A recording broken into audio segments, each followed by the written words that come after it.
Olá pessoal, tudo bem com vocês? Espero que sim, todos aí saudáveis e animados aí com a última aula antes da prova.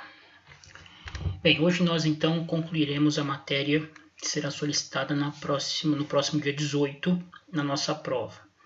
Lembrando que a nossa prova consistirá na solução de casos práticos e ela vai ficar aberta no sistema durante 24 horas para que vocês possam responder adequadamente as questões, tá bom? Bem, examinávamos os princípios que regem o registro de imóveis no Brasil. Comentamos dois desses princípios na última aula, o princípio da publicidade e o princípio da territorialidade. Vamos então agora, a partir de agora, examinar os demais princípios. O terceiro princípio que eu gostaria de comentar com vocês é a chamada força probante ou presunção, né? De acordo com esse princípio, o registro goza de presunção de veracidade. Presume-se que aquela pessoa em nome de quem está registrado o direito real é o seu titular. Trata-se de uma presunção de natureza relativa. Nós já falamos a esse respeito também na aula anterior, quando examinamos o artigo 1245, parágrafo 2º do Código Civil. Segundo esse parágrafo 2º do 1245, enquanto não se promover por meio de ação própria a decretação de invalidade do registro e o respectivo cancelamento, o adquirente continua a ser havido como dono do imóvel. Aqui, implicitamente, o que o legislador está dizendo é o seguinte: olha, o registro goza de presunção de veracidade. Enquanto não se promover, por meio de uma ação própria, a declaração de sua invalidade com o consequente cancelamento, aquela pessoa que figura como titular do direito real no banco de dados continua a ser havida como dona do imóvel, continua a ser havida como titular do direito real.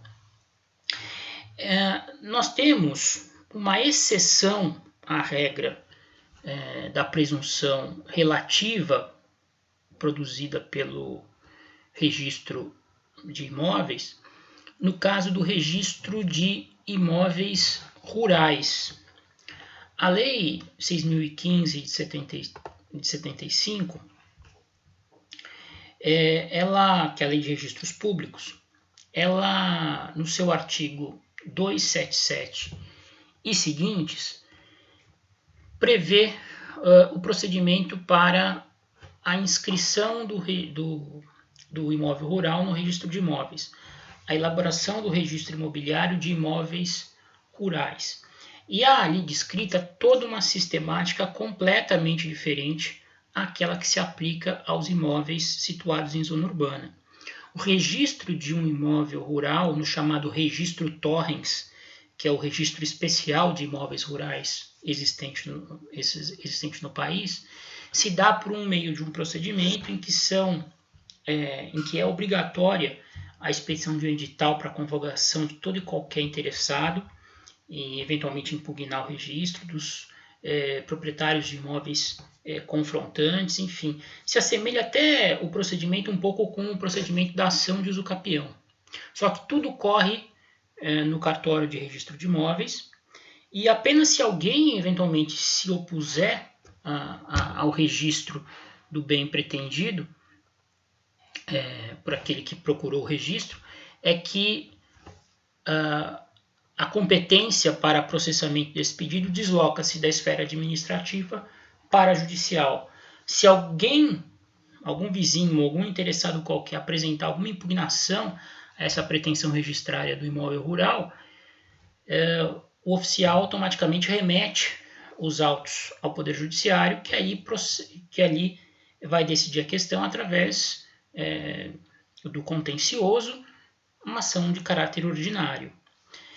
Quem tiver curiosidade, dê uma lida nos artigos 277 e seguintes, do 277 ao 280 da Lei 6.015, e ali vocês vão encontrar todo o procedimento especificado pelo legislador. Nós não vamos ficar comentando aqui o procedimento a miúde, porque não é o objetivo. Aqui o objetivo é dar uma noção geral do registro de imóveis no país. Então, resumindo, o registro gera presunção de veracidade, goza de presunção de veracidade, gera presunção de titularidade do direito real para aquela pessoa em cujo nome o bem está registrado. É uma presunção como regra iure instanto, que, como nós vimos, admite contestação judicial, artigo 1245, parágrafo 2º, apenas no caso do registro torrens, que é um registro específico para imóveis rurais, é que se operará a presunção absoluta de propriedade, uma vez efetivado esse registro. E a presunção absoluta de propriedade, no caso do registro torrens de imóveis rurais, ela existe porque o registro é precedido de todo um procedimento em que se garante a possibilidade de qualquer interessado vir a contestar a pretensão registrária, o que não ocorre no registro imobiliário de imóveis situados na zona urbana. Tá certo? Bem, próximo princípio da legalidade. Bom, o princípio da legalidade estabelece que o oficial do registro imobiliário tem por dever de ofício examinar a legalidade e a validade dos títulos que lhe são apresentados para registro, tanto nos seus aspectos intrínsecos como extrínsecos. Ao oficial do registro imobiliário incumbe a análise da regularidade formal do título. Então, o título somente poderá ser registrado, e quando eu falo em título, eu estou me referindo a contratos de alienação onerosa e alienação gratuita de bens imóveis, os títulos translativos de propriedade, eles só admitirão registro após uma prévia conferência e declaração de que todos os requisitos formais exigidos pelo legislador estão preenchidos. Quem faz esse exame da regularidade formal do título, do contrato que é apresentado para registro, é o oficial do registro de imóveis. Agora, notem, isso é muito importante.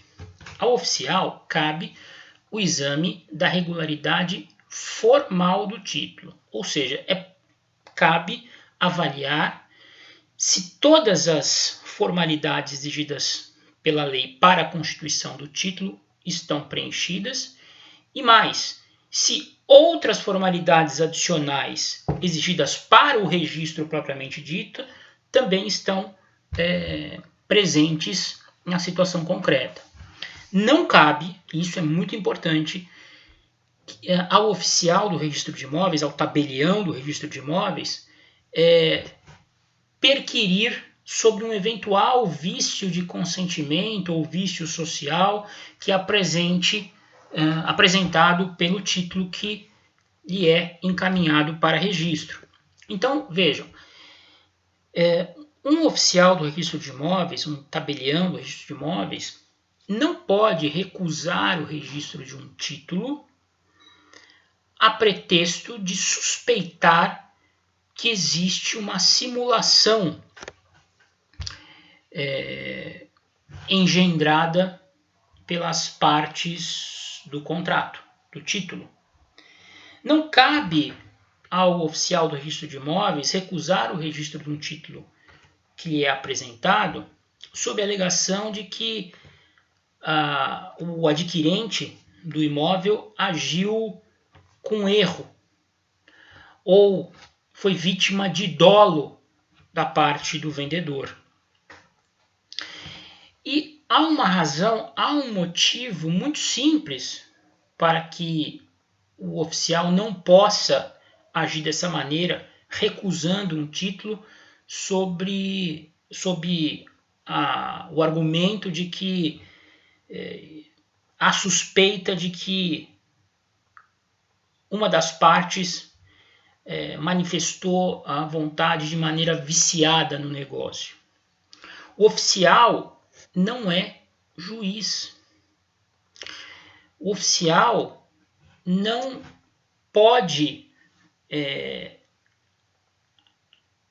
instaurar um procedimento administrativo para perquirir sobre a presença desses vícios de consentimento.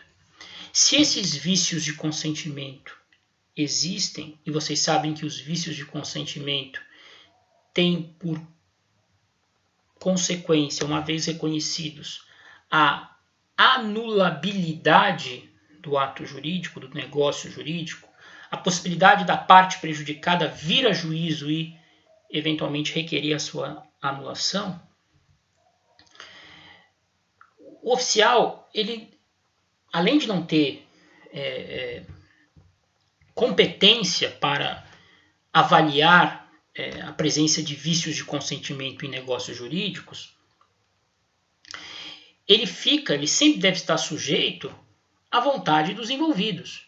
Se um dos envolvidos foi vítima de uma atuação dolosa do outro, por exemplo, cabe a ele, como prejudicado, provocar o Poder Judiciário e ali demonstrar que houve, sim, uma manifestação de vontade viciada, que ele foi eventualmente enganado pela outra parte e, convencendo-se o juiz de que isso realmente ocorreu, o juiz vai lá e vai decretar a invalidade do negócio e, por conseguinte, cancelar o registro imobiliário feito com base nele.